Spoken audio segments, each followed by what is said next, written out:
پیسہ خوندی کول او نه لګول دا ډېر خراب سیز دی د انسان دپاره او چې کومه پیسه دې خرچ کړه په ځان دې خرچ کړه په ځان په بچو دې خرچ کړه په ښځه دې خرچ کړه په ګاونډي دې ولګوله په عام مسلمان کونډه رونډه دې ولګوله جومات مدرسه غریب له دې ورکړه دا ګل شوه ګل دې ته ګل وایي د دې فایده به په دنیا کې م الله درکوي او په آخرت کې به م الله درکوي ما خو ویلي چې صحابو ته به رسول الله صلی الله علیه وسلم حکم وکړه هغې کې به دویمه خبره نه وه خود حضور پاک څومره سخي و د حضرت عمر فاروق رضی الله عنه نه اس واغشت په بخاري شریف کې راځي هغه وی د الله رسول زه به پتا اس خرڅوم اس ستاسو نه په بیه علم اس ته واغشت پیسې حضرت عمر له ورکړې اقه ټیمې د حضرت عمر زوی ته عبدالله ابن عمر ته خیراتی ورکاغلی ورک وداوال پلار نه ولا واغشت پیسې ورکړې او زوی له ورک دا سیم کولی شو چې پلار ته وی چې دا اس زوی له ورک نه خپل پکې ځان را دن نه کا په بیه واغش پیسې ورکړې او فورا هماغه اس په هغه مجلس کې دا غزوی عبدالله ابن عمر رضی الله عنه توبه صحابو کې الله د پیغمبر صلی الله علیه وسلم دقه صفتونه خو دا عبدالله ابن عمر رضی الله عنه یو ځل د احد سره خوا کې په لاره تېرېده روان یو غلام و یو امرأې هغه ګړې چیلی سرولې دې پیسې امتحان کوي ازمایش پې کوي ګوري چې دا هلک د ده څه سوچ دی د ده څه نظریه ده عبدالله ابن عمر هغه هلک ته وایي خو هغه هلک دې نه پېژني چې دا د حضرت عمر زوی دی هلکه وایي یو ګډ چیلی را باندې خرڅ کا او ورته وایي دا خو زما نه دي دا خو د بل چا دي زه خو غلام یم دا خو د بل چا دي د هغه د اجازت نه بغیر خو زه نشم خرڅولی عبدالله ابن عمر رضی الله عنه ورته وایي داسې وکړه یو ګډ را باندې خرڅ کا اوس به یې دلته ستا په مخ کې حلال کو او سرمن به تې وباسو پوخ به یې کو ته به هم غوښه وخورئ او موږ به هم غوښه وخورو او ورته یې مشره ما خو تا ته و چې زما نه دي پردي دي نو پردی ګډ را باندې څنګه در باندې خرڅ کړم مالک به څه وایي چې ګډ دې څه کړ دې پیسې ازمایش کوي وي داسې وکړه چل درته ښیم ګډ را باندې خرڅ کړه پیسې والا پیسې به نغدې کې ستا به شي غوښه به مونږ دلته اوس ورته کړو ته به مخورې مونږ او که بېګاله مالک درنه تپوس وکړو چې په دې ګډانو کې خو یو ګډ کم دی ورته ویې شر مخ خوړلی دی شر مخ راغی ویې تښته په دې غرونو کې پخوا په دې شاړو کې شرمخان به ډېر پیسې به هم نغدې کې مالک به هم درته څه ونه وایي غوښه به مخورې موږ به مخورو چې دا خبره یې وکړه هغه غلام قبلې ته مخ کړې او اسمان ته یې ګوته ونیوله وی این الله الله مې کم ځای دی الله مې نه چې ته وایې مالک به درنه خبر نشي نو مالک به خپل کار کوي الله خبرېږي فاین الله زما الله به کم ځای چې دا ګډ پتا پردې خرڅوم پیسې جیب کې اچوم هغه ته دروغ وایم ما خو الله ویني که نه زما وروڼو ګورې دا بنیادي خبره ده رسول الله صلی الله علیه وسلم فرمایي چې اوه کسان به د قیامت په ورځ د الله د عرش د سوري لاندې وي اوه کسان په هغه اوو کې یو کس هغه دی ذکر الله خالیا ففادت عیناه چې الله ځان ته رایاد کي او دې سترګې وبېږي اوښکې ته وبېږي او ځان ته الله رایاد کي هېڅوک هم ني او پړه کې د الله یره پرتی یو دغه کس دی دا بنیادي څیز دی مونږ وایو مړه پلان کې خو شته نه یاره پلان کې خو نشته زه راشه مړه چې هر څه مې ووایي دا به نه وی هېڅوک نشته خو الله شته الله دې ویني که غلط کار کې که ښه کې الله دې ویني د الله نه غیب نه که د کور په ګوټ کې په بړستن کې دنه هم ګناه کې په خدای قسم الله ته خبردار دی که پټه نیکي کې رسول الله مبارک فرمایي په دې ښي لاس ورکا چې دا ګس لاس در نه خبر نشي که ته وایې دې نه خو څوک خبر نشو هېڅوک دې خبر نشي خو رب ته خبر دی الله دې ویني الله به پې اجر درکوي او په دې خدای ډېر لوی اجر ورکوي عبدالله ابن عمر پوه شو چې دا سړی خو د خدای نه یریدونکی دی دا غلام لاړ وی دا ګډه چیلی د چا دی او ته د چای وی د پلان کې نیغ لاړ هغه مالک لی وی ستا ګډه چیلی ما ولیدې د احد په خوا کې سری دی خرڅی خو نه وی ولې نه خرڅوم وی په څو وی په دې بس پیسې ورته نغدې کړې وی داسې وکړه دا غلام هم را باندې خرڅ کا وی دا مې هم در باندې خرڅ کړه پیسې یې غونډې ورکړې او مې هغه غلام واغېشت او مې هغه ګډه چیلی واغېشتې ماښام ماسخوتن چې هغه غلام ګډه چیلی مالک له بوتلی مالک ورته ویله که ما خو تم خرڅ کړی او دا ګډه چیلی مې غونډې خرڅې کړې په چا د عبدالله ابن عمر د عمر په زوی باندې زال ته بوځه هغه لی ګډه چیلی راوستې دروازې وله روتو ما هغه سړی وایي دا خو هغه وختینې کاکاجي دی وی دا ګډه چیلی تا اغشتې دی وی او وی ځای راته وښایه دا کم ځای ودرو او وی زه دې ما اغشتې یم وی او وی ما ته هم د شپې ځای ښایه چې زه به کم ځای سملم عبدالله ابن عمر ته بچې ما ته ځان له نه اغشتې ما الله له اغشتې هغه الله له مې اغشتې چې تا ما ته وختي وی چې ما وی مالک د نه څه خبرېږي او ګډ را خرڅ کا او تا وی چې مالک خو دلته نشته خو فعین الله الله به مې کم ځای وی الله مې نه دی کم الله چې ستا پړه کې پروت دی او کم الله نه چې ستا زړه یریږي هغې الله دپاره مې اغشتې ځه ازادې ما خپل خدمت له خپلې نوکرۍ له نه اغشتې او بچې دا ګډه چیلی مې هم تا له اغشتې دی دا هم ستا دی ګډه چیلی هم ستا ته هم د خدای په خدای داسې سخا وه په صحابه کرامو کې هغوی د رسول الله صلی الله علیه وسلم د سورې لاندې لوی شوي دي د دواړو جهانو د مبارک سردار چترۍ پې د پاسه وه د هغوی څادر ورباندې د پاسه وه خو چې کم صفت به په حضور پاک کې و فوراً به عمل کو یقین یې و زموږ یقین نشته هغوی د پیغمبر په خبره کلک یقین دی چې د خدای دپاره ورکړم مال الله راکوي دی بالکل یقین و زمونږ هغه یقین نشته مونږ یې په غوږ اورو خو مونږ وایو که دا 15 روپۍ هم د خدای په نوم ورکړې کمې شوې که دا 100 روپۍ هم د خدای په نوم ورکړې دا کمې شوې که دا 1000 روپۍ مو جومات ته د خدای په نوم ورکړې دا کمې شوې هغوی به وی نه دا ظاهر کې کمې شوې خو په حقیقت کې د دې بدل الله په دنیا هم راکوي او د دې بدل به الله په آخرت کې هم راکوي بنیادي څیز دقه یقین دی زموږ د علما وی حج او عمره د اسبابو د غنا نه دي څه مطلب چې څوک هم حج او عمره وکړي دی به غریب کېږي نه او رسول الله مبارک هم فرمایي چې حج او عمره ینفیان الفقره دا فقر ختموي هلکه ولې فقر ختموي ځکه ډېرې پیسې دي د الله په لار کې ولګولې نو چې دې ولګولې نو تا به خدای غریبۍ نه خدای به د مالدارۍ د دې بدل به خدای درکوي مونږ څه وایو اوهو دا خو 15 لک روپۍ په حج لګي په دې خو زما د زوی واده کېږي اوهو دا 15 لک روپۍ به زه څنګه لګوم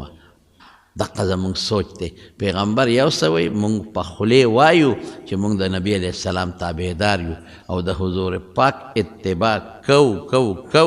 لکه هغه یقین نشته چې کم د صحابه او کم مونږ له پکار پیسې لاړې مونږ وایو رانه ولګې او یوازې دا نه چې بالکل د خدای په نوم دې ولګولې که نه خرچه دې وکړه بدل دنیا کې خدای در نه که یاد وسه خو یو څیز به پکې وي چې الله دپاره بالکل چې دا نیت دې پکې وي چې الله د ریاکارۍ نه لا تبطلوا صدقاتکم بالمن والاذى دا به نه وی چې زه په تا احسان کوم دا به نه وی چې مړه تعالی بل ما پیسې درکړې ما له کار نه کې ما ورسره څونه ښېګړې کړي دي او نن مې ورته د یو کار وی او رالی ونه کړ دا نیت به نه کوې په ډېرې صدقه دوړه شوه د چا نه به تمه نه کوې په تمه به شیشې نه ورکوې دا به نه وی په هغه به احسان نه کوې وایي ما دله دا شی در کړی دی وایي مونږ خو دې غر کړو که نه ټول عمر مونږ وایو که نه یاره د سره ما څونه ښېګړې کړي دله ما څومره جامې دله ما څومره جوړې دله ما دونه ښېګړې او دی ما سره ګوره د ما خبره نه مني نو که ښېګړه یې د خدای دپاره کړي نو ولې یاد د مونږ دا ټولې قصې چې څومره دي د الله دپاره دي صرف الله ده یو د عبرت قصه مې درته مخکې م کړې وه بعضې دوستانو به نه اورېدلې یو هلک په لاره تېرېده میډیکل ریف دا داروګان ماروګان د دې د اشتهار کوي او دا په ډاکټرانو ګرځوي چې د دې کمپنۍ دا دارو دي دا دي دا ښه دي داسې یو سړی په لاره تېرېده او سخته ګرمي شوې واه سخته ګرمي د دې ګرمۍ نه دا مخ تک سور راوتی و یو بوډۍ ښځه په یو کور کې اوسېدله هغه بوډۍ بار راوتی وه بوډۍ چې بار راوتی ویې کتل نو دا میډیکل لفټ دا هلک په لاره تېرېږي او ګرمي شوې ده او سخت دا مخ یې تک سور دی هله ورته وایي بچې دا دننه شه یو پوټې دمه شه او لاړ او یو ګیلاس پی وله راواغېشتل او هغه هلک له یې ورکړل بچې ډېره ګرمي دې شوې ده مخ دې د ګرمۍ نه تک سور دی دا پی وڅښه په هغه هلک یې هغه پی وڅښل یو ګیلاس پی او لږ یې دمه کړ بچې دلته کښېنه چې دا ګرمي ختمه شي نو بیا به ځې ګوره یو ښځه ده یو ګیلاس پی دی په هغه هلک باندې وڅښه زمانه ډېره زیاته تېره شوه لږه نه ډېره زمانه ډېره موده تېره شوه دا بوډۍ دې کور کې اوسېده دا غریبه چېرته بېهوشه شوې ده بیماري پرې راغلې ده ګاونډیانو وړې ده هسپتال ته چې هسپتال ته یې وړې ده هلته کې د دې علاج شوی دی چې علاج یې وشو د زړه تکلیف ورته بای پاس اپریشن یې ورته کړی چې کله دا بلکل ټیک شوه هغه هسپتال کې خو بل رست والی یا مخکې جمع کوي یا رست والی او ټول دارو درمل او خوراک مراک په هسپتال دا بهر ملکونو کې اوس هم داسې شته هر څه ورکوي چې دا ښځه جوړه شو ټیک شوه او دا ډسچارج شوه او ورته یې وایي چې ته بس ته جوړه شوې ته ځه ته مونږ بېهوشه راوړې وې مونږ د زړه اپریشن وکړو ټیک شوې نو چې دا هغه کاونټر ته لاړه چې کوم ځای نه هغه دا ډسچارج کېږي نو هغوی ورته بل راوویسته چې په تا دومره لکه روپۍ خرچه شوې ده ښځې په ځان راکېښودې تا خدای پاک غر کړم مونږ ما څه کار و ما سره دونه پیسې کم دي ما سره دومره پیسې کم دي زه د کمې راوړم او هغه چې هسپتال ته راوړې هغوی ته هم خیرې کولې دا د خدای غر کې زه سله راوړم خو بوډۍ ښځه مړه به مه کړه زه د هسپتال ته چا ولې راوړم ما له ولې علاج کوم ما سره دومره پیسې دا د لکونو روپۍ اوس کم دي پرایویټ هسپتال ته یې راوړې ما ته ته په مصیبت اخته یم هغه ورته وایي هغه سړی یا ښځه او ته یې ترورې چغې مه وه نو وایي پیسې د کمې وایي ته خبره خو وګوره دا کاغذ ته واړوه چې کاغذ یې واړو نو هغې باندې یې لیکلي و چې ستا پیسې وصول شوي دي پیډ ختم وصول شوي دي نو بس دا لکه خوشحاله خو شو چې پیسې خو زما بل چا ورکړي دي زه دې نه خلاص شوم خو دا پیسې مې چا ورکړي دي دا راته ووایي چې زما دا دومره لکونه روپۍ خرچه چې په ما شوې ده نو دا چا دا پیسې ورکړي دي څوک داسې یو انسان و چې زما دا قرضې خلاصه کړې ده لکونه روپۍ نو هغه سړی ورته ووایي ترورې ته لاندې خو ګوره که نه نظر دې لګي که نه لګي نو لاندې پکې په انګریزۍ کې یو جمله لیکلې وه چې تھینکس فار اے ګلاس آف ملک چې د یو ګیلاس د پیو شکریه د یو ګیلاس د پیو شکریه چې ښځې پته ولګوله دا پرایویټ هسپتال د هغې هلکو چې کوم هلک باندې دی پیس کړي هغه خدای کامیاب کړی دی مالدار کړی دی هسپتال یې جوړ کړی د زړونو قیمتي او چې څنګه یې دا ښځه راوړې ده هغه لیدلې ده نو هغه پېژندلې ده چې دا خو همغه ښځه ده چې یو وخت کې په ما یو ګیلاس پیس کړی فري علاج یې ورته دا زړونه بدلونکی انسان نه دی دا الله دی پړه کې اچول دا د الله کار دی دا نظام د الله په لاس کې دی دا نظام قسم په خدای خدای چلے دا سوچونه کې فکرونه کې چې ګنې زه یو ځل روان وم عمرې له عمرې لتلمه نو په عمره کې هغه د کراچۍ باندې زما تللو کراچۍ کې زمونږ سټی وه غالبا 1994 د دې ځای نه ما سره فیض محمد حاجي صاحب مو خدای پاک دې وبخي د دیدار آباد هم را سره ملګري همې ګوه خو هغه وفات شوی نور هم راسه یو دوه کسانو نو چې زه تلمه نو کراچۍ کې زمونږ شپه وه نو قانون دی چې دا کوم ځای کې جز د دې خپل څه قانوني او یو ځای کې د سټی وي نو تاله هغوی هوټل درکوي نو مونږ چې کراچۍ ته لاړو هلته کې په ایرپورټ مونږ سینکوز شو مونږ ته دلته نه ایجنټ ویلی و 14,000 روپۍ ټکټ و ښه 16,000 نو مونږ ته ایجنټ ویلی و چې شپه به دله حکومت درکوي جز والا به درکوي نو چې زه کوز شوم هلته کاونټر له تلمه چې زه ورته ووایم چې مونږ له شپې له هوټل راکړي سبا زمونږ جدې ته فلایټ دی چې څنګه تلم یو بټوه پرته وه دا د اجانې غاړې ته ساچې بټوه ما زر راوچته کړه یو پنجابي و که سندي و هغه پې ګواښ وکړه خو ما راوچته کړه چې راوچته مې لکه زمونږ د ملګري ده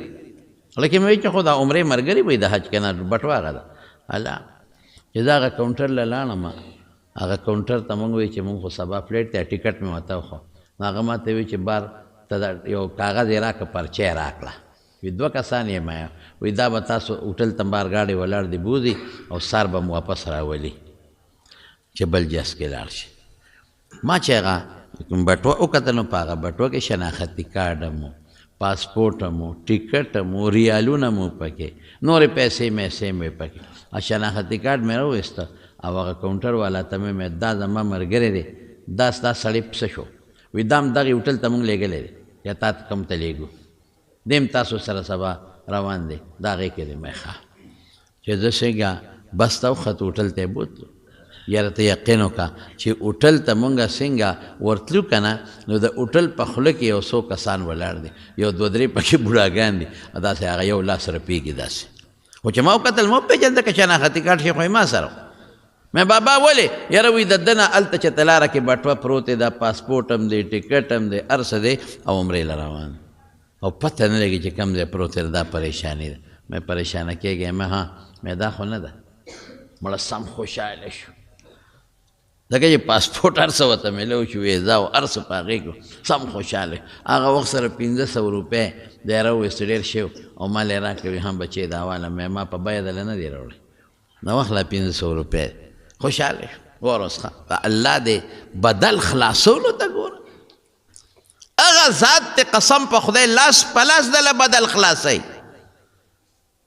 ځکه خو رسول الله مبارک فرمایي انا اغیر منکم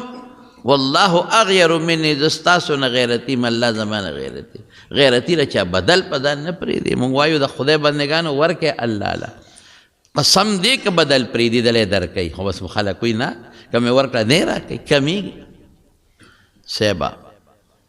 چې زه سبا جاس کې کېناستو او جدې ته ورسېدل ماما مې راپسې راغلی و د هغه به دا هغه زمانه کې دا کیسټې وې د نعتونو دا کیسټې به یې خوښې نو ما ولا دلته یو اپیزو په دې عثمانزو کې ډېر ښکلی حافظ و هغه به هغه نعتخواني کوله لکه څه نوم یې حسین شاه پیسه هغه نه مې ولا کیسټ ډک کړی د نعتونو چې زه څنګه لاړم ایرپورټ نه بار یو برجی وه داسې هغه برجی سره مې خپل بیګ او ما سره م بټوه وه هغه هر څه کېښوده د ده په انتظار یم دغه د چراغ یې ودرېده ما ته وي زه خورئ چې خېجو ګاډي ته سامان هم ګاډي ته وخېجو روان شو یاره چې د جدې نه بار هم داسې نیم مزل وکړو ما ته وي خورئ د ما کیسټ ترې راوړی دی که نه مې هم وی راکړه چې ولګو که نه چې اوس کیسټ راکړه ولګو وړه مې ټس نارې کړې اخو مې بټوه کې دی هلکه مې ته وګوره بټوه جوړدمان هلته کې په هغه ایرپورټ کې پاتې شو ما ته وی نه یاره بټوه ما سامان ټول شاته ډېک کېښودی یاره مې زما شک ته تودرې ما وی کېښود یاره مې تودرېږه ګورو چې ګاډۍ ودره چې وکتل بیګ هر څه بټوه نه وه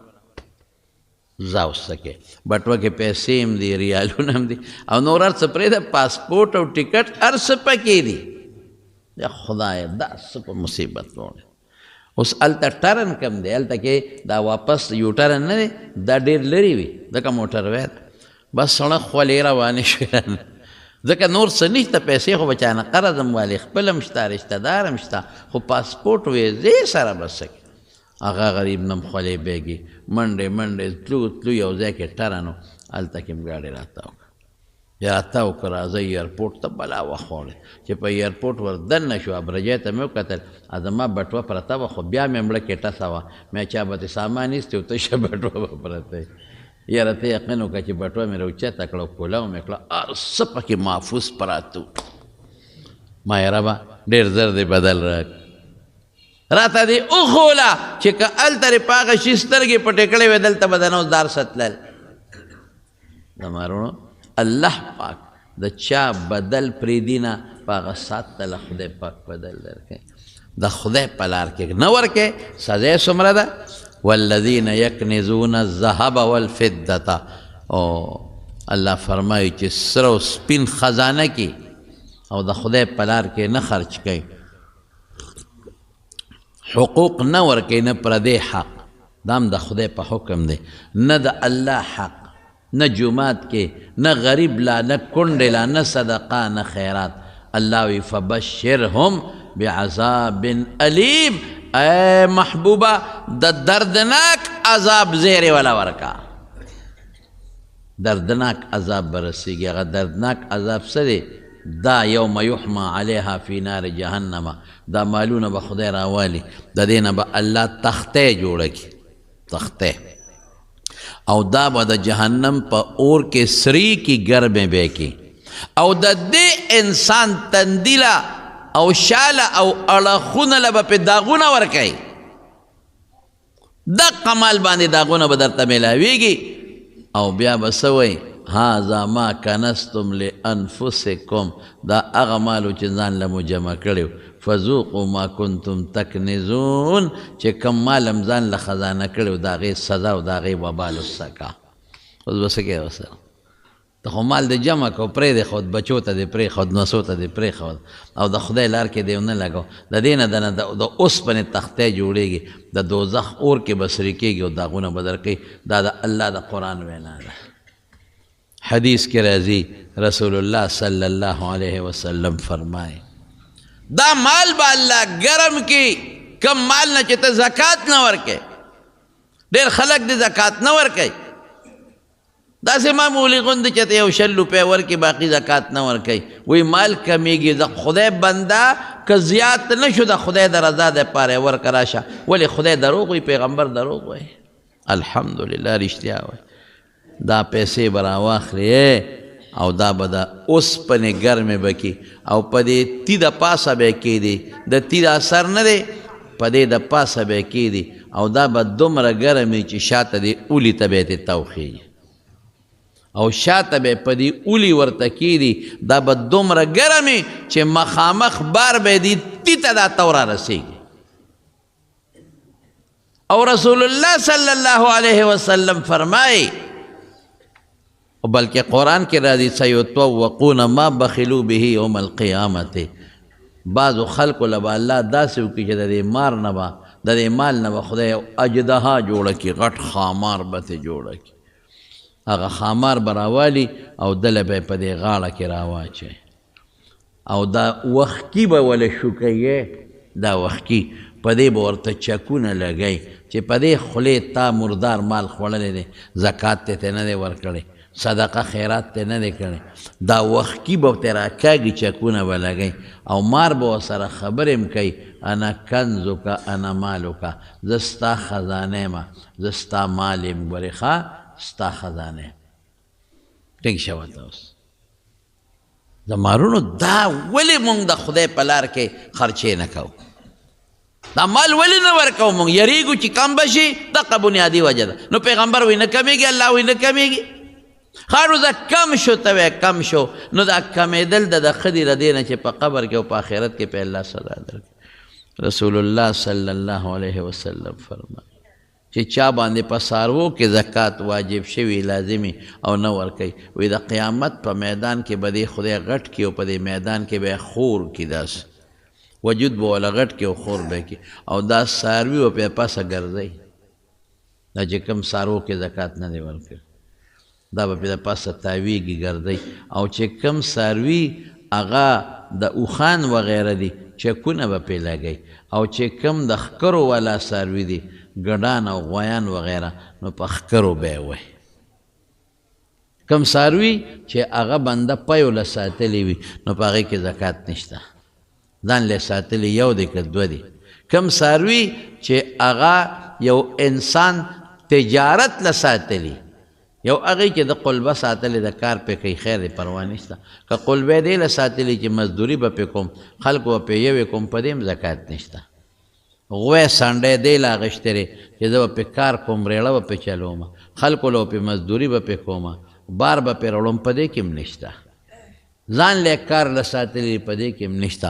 هغه څاروي چې هغې تجارت له اغېشتی دی دا تاجران اکثر ګډان چیلي او یا څاروي اخلي او خرڅوي تجارت دپاره دې کې ګورې زکات شته یو هغه یو قسم څاروي دی هغه دلته نشته دا ګډان چیلی چې سرن له اغېشتي یا اوښان هغه سری د بلوچستان کې شته په دې سند کې شته زمونږ په وطن کې هغه نشته دی زمونږ وطن کې را دوه قسمه درې قسمه څاروي دي یو یې خپل کار له اغېشتي زمیندارو کرولانې چې دا ما کار له اغېشتي دي کار به پې کوم پی به ته اخلم زمینداره به پې کومه بچي راوړل نو د بچي به هم ترې خرڅوم یو دا په دې زکات نشته یو هغی چې دې دپاره یې قلبه اغېشتي چې خلکو له پې لګیا دی کار کوي مزدوري دې کې هم نشته چې دا اغېشتل خرڅول خرڅوي او اخلي د منډۍ دا سوداګران نو دوی به د خپل قیمت به یې ولګوي او د هغې زکات به ورکړي ورې نه که دقه یې سزا ده چې دا کومه سزا درته ما وویله نو په مال کې بخل مه کوئ بس د خدای په لار کې خرچې کوئ پرون مې درته ووی رسول الله صلی الله علیه وسلم فرمایي چې کوم سخي دی نو قریب من الله الله ته نږدې دی قریب من الجنه جنت ته نږدې دی قریب من الناس خلقو ته هم نږدې دی ولې خلک یې صفت کوي څوک ترې نه تښتي مړ دا خو ډېر ښه سړی دی او بخیل بعید من الله دا الله نه لرې دی بعید من الناس خلقو نه هم لرې څوک ورنږدې کېږي نه ورکې که مړوئ د دوو پیسو خیر پکې نشته دی او بعید من الجنه د جنت نه هم لرې دی اور ته نږدې دی بس د خدای شان دی که نه چې بخل ډېر خطر او دا بخل چې که نه دا بخیلوانې بعضې سړی په خپله خي په ځان او په بچو خوري پردو له نه ورکوي او بعضې ظالم کنجوسي کنجوس خو پېژنئ که نه کړوس ورته وي کړوس او کنجوس چې نه ځان ته نه کېږي او نه بل ته نه کېږي بس پیسه د جیبه راوباسي نه لاس کې روپۍ نیولي او که هغه روپۍ خوله شي او روپۍ ورته جاړي ورته خوله شي چې باباجي یا مې جیب کې کېده او یا مې ولګاوه دته کنجوس وایي دته کړوس وایي کړوس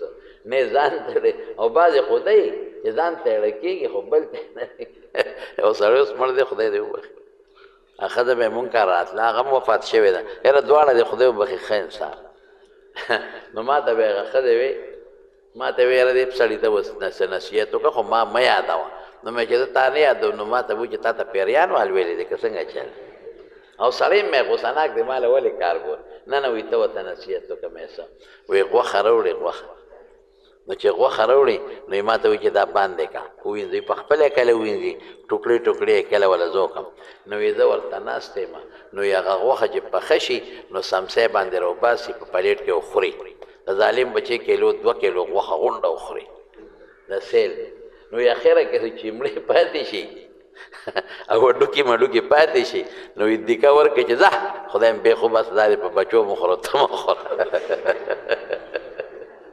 ته ورته دونه ووایه چې 2 کیلو روړی نو ظالمه کیلو خوره دا کیلو خو پکې دی نو هغه چمړې واړه کم ځای خوري او زمونږ کم ځای تېرېږي نو بعضې داسې خلک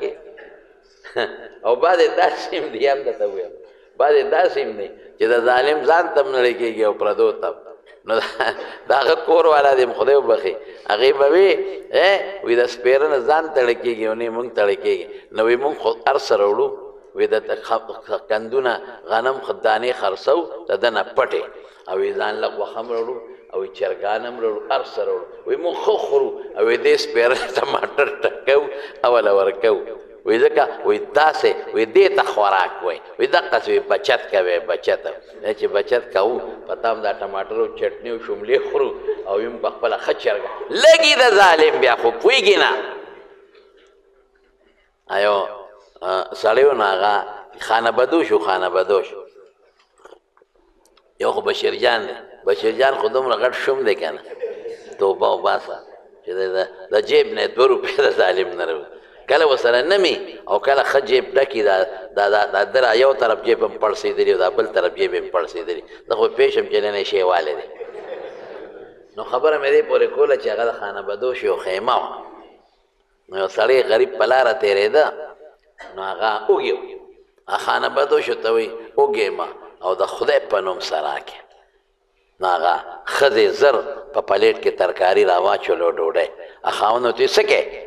وی دغه سړی دی غریب دی سوالګر دی هغه له ورکوم کېده خبیث لور هغه له ورکوم زمونږ پې بیخ ووته سهار نه ماښامه پورې منډې و پیسې پیدا کوو او ته یې ویشې خلکو له ورکې ښځه ورته وي خدای دې بیخ وباسه د شومپړق بچیه غریب دی اوږې دې وي بس ځان لرې ګټي دا د ما مال دې ما راوړی دی ته یې ویشې او ته بیا وی ګوره د خدای نوم یې واغېسته د الله د نوم نه قربان دا لږه روټۍ کېره ښه د غریبه خو بیا د خاوند نه یېرې هغه ډوډۍ پې کېښه دا غریب لاړ هلته د خانه بدوشو بله خیمه لګېدلې هلته یې اواز وکړه ډوډۍ راکې اوږې ما هغه سړی ښځې ته وایي هله شا به غریب دی د خدای او دغه یو نوړی ډوډۍ او ترکاري راواله ورکړه ښځه ورته وایي ولې ورکړه وی خدای دې بیخ وباسه زما مال دی ما ګټلې ده ته یې ورکړه وی تا ګټلې ده خو ما پخ کړې ده اور ما بل کړی پوکي ما والی تو ما تیر کړی دی ورکه ورکه ورکه نو ښځې ورنه کړه نو د سوالګري وخندل نو هغه سړی ورته وایي وایي ملګري ولې دې وخندل وی او مې خندل دی چې خبره مې هلوړې غوندې ولیده نو هلته ښځې راکوله خو سړی شوم پړقو هغه را باندې خدای ونیوه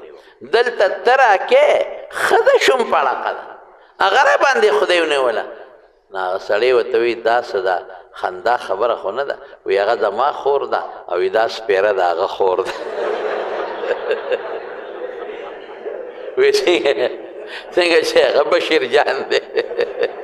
څنګه چې هغه کړوس دی نو دغه رنګې دا خور هم کړوسه ده او څنګه چې زه سخي به نو خور به هم سخي دا زما خور ده هم سخي هغه هم سخي هغه بېوقوف کړوس دی نو دا هم کړوسه نو بعد دی که نه چې نسبن د خدای شان دی که ته ورته محنت هم کې او زاري هم ورته کوې چې د خدای کور دی د خدای جومات دی مدرسه ده ورکه که نه او هغه پلار نه پکې دا صفت راغلي پلار کې د نیکه نه دا صفت راغلي خو پیسه ورسره ډېرې په خدای قلم خپې بلې خپې به ګرځي او دا سخا پوندې به یې نیولي دا سخا پوندې چې هلکه راشي چې دا پوندې خو د لپاره اکمال وم خدای دې غر کا لږ مال دی دی لږ دولت دی په خدای د دې خلکو د مالونو نه شلېږي مال ته پاتې شو نوسوتا نوسونا نوسوتا او ټوله ورځ دغه شملې دي او لاوڼ دی او چټني ده ولې که نه بچو له راوړی نو یې په ځان لګوي خدای ته وګورئ داسې مه کېږئ په ځان هم ولګوئ اسراف او تبذیر مه کوئ په ځان هم خرچه وکئ په بچو هم خرچه وکئ په ښځو هم خرچه وکئ ګاونډي له هم ورکئ کونډو له هم ورکئ یتیمانانو له هم ورکئ قسم دی ګورې قسمیت درته ویم دا به نه وی چې یوازې زکات حق دی ان فی المال لحقا سوى الزکات د ترمذي حدیث دی دا چې په ګاونډ کې د کم د لوږې مري قسم دی د دې در باندې حق دی خدای به درنه تپوس کوي ته چرګان خورې قربې خورې او ګاونډي غریب ترې ډوډۍ نه میلاویږي نن داسې دور دی داسې وخت دی چې خلکو سره د علاج پیسې نشته سلمان ما ته خبره کوله زما زوی وی اسپتال کې چې وم ډاکټر مریض ته هم دارو لیکل چې سار برالو سار که نه نو موږ وی دارو ما خو نه دی راوړه تا ته چې ما پرون لیکلي چې دا دارو راوړه وی په څه راوړه څه دي راسه د خلکو بچي د دارو د لاسه چې پلار او مور سره دارو نشته په اسپتال کې تړتکې وی او لاړل مړه شو خلکو سره د درملو د دارو پیسې نشته ورشه خلک نن د لوږې دونه ګراني ده چې خلک د لوږې مري او بعضې خلک د پیسو د لاسه چوي دا حقونه یې در باندې ردي غریبانان د دې ګاونډیانو حقونه یې در باندې یو خو مهرباني وکړئ زکات پوره ورکوئ کوتاهي پکې مه کوئ او چې دا کم په ګاونډ کې غریبانان دي کونډې یتیمانان مسکینان د دوی خیال ساتئ تروړه وړه والا اخلئ